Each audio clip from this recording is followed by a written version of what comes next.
Поради исклучително брзото ширење на омикрон варијантата на COVID-19, Светската здравствена организација повика на откажување на празничните прослави за да се заштити јавното здравје. Генералниот директор на Светската здравствена организација Тедрос Аданом Гебрејесус порача дека е подобро да откажеме сега, а да славиме подоцна, наместо да славиме сега, а подоцна да тагуваме. All of us are sick of this pandemic. All of us want to spend time with friends and family. All of us want to get back to normal. The fastest way to do this is for all of us, leaders and individuals, to make the difficult decisions that must be made to protect ourselves and others.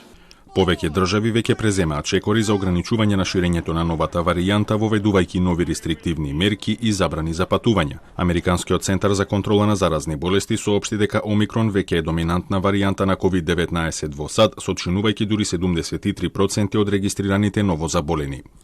There is now consistent evidence that Omicron is spreading significantly faster than the Delta variant. And it's more likely that people who have been vaccinated or have recovered from COVID-19 could be infected or reinfected. Гебрејесус изрази надеж дека пандемијата може да заврши следната година, но само доколку 70% од глобалната популација би била вакцинирана со 2 дози до средината на 2022 година. Тој исто така ја повика и Кина, земјата каде што беше регистриран првиот случај на COVID-19, да објави повеќе информации за неговото потекло, за да помогне во справувањето со евентуални идни пандемии.